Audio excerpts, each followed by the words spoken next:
Our new album, So Jealous, we recorded it with John Collins and David Carswell, who always produce the New Pornographers and who play with the New Pornographers. And it's, I guess, an indie pop rock record. And we think that it's very good. And it's very hooky and melodic, but I think it's an intelligent pop record, you know, that will attract teens all the way up to people that are in their 80s. I really think that that's a market that, you know, we've really tapped into. It's kind of cool to look out in our audience now and see such a diverse audience, you know, especially because, you know, we definitely think of ourselves as a diverse band, and we think we're pretty accessible, whether it comes to men or women. But, I mean, we always joke, too, and we're like, there's no problem with women being the audience. They're definitely pleasant. They tend to drink less and they buy more merch. I think ultimately, though, like, the goal with this record was to be able to sort of, like, to speak to a lot of different people without sounding cheesy. Like, you know, we like the idea that you'd look out and you'd see all different types of people and all age and all different ages and whatever. And because I think that we're able to, like, connect with, like, our parents' generation, but we're also, like, able to, like, you know, talk to the, like, kids, elementary school kids, and be interesting to them, you know, like, so I think, and we really think that it's appropriate, like, to be a role model, and we have sort of like this, we're able to, like, talk to a lot of different people and stuff like that, so we wanted a record that was going to be accessible to a lot of different types of people, but still be, like, intelligent and not, you know, not just consumable by, like, the McDonald's generation. I wrote Walking with a Ghost.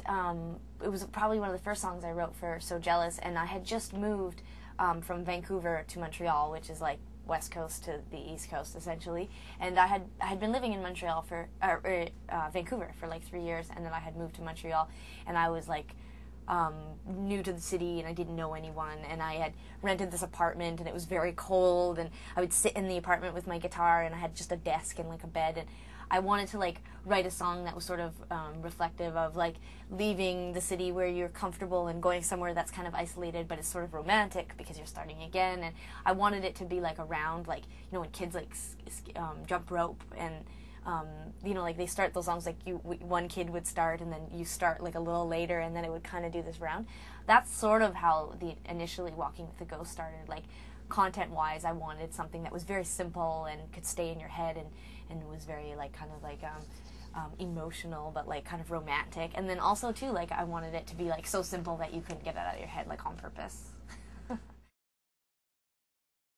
I think each of our records have always been really different, and they've reflected certainly some of our relevant, you know, influences musically, but they've also, you know, just come natural to us. Like, a lot of the sound that we're creating is, I think, something that we've just kind of just had in us, you know what I mean? It hasn't changed a lot. I think people they'll listen to our first record, Under Feel Like Ours, and then they'll put So Jealous on and they'll hear a massive change. But if I played you any song off of So Jealous and then I played you any song off of Under Feel Like Ours, though we have become better writers, what we were doing, our intention on the first record, is the same as this record, in my opinion. Like, I think we're still writing pop songs, you know, but they're, as Sarah said, intelligent pop songs. Like, they're a little deeper and a little more emotional, and I just think we've gotten better at dressing up what we're doing. We've gotten better at projecting the image and the sound we want to be, you know, seen as our sound, I guess.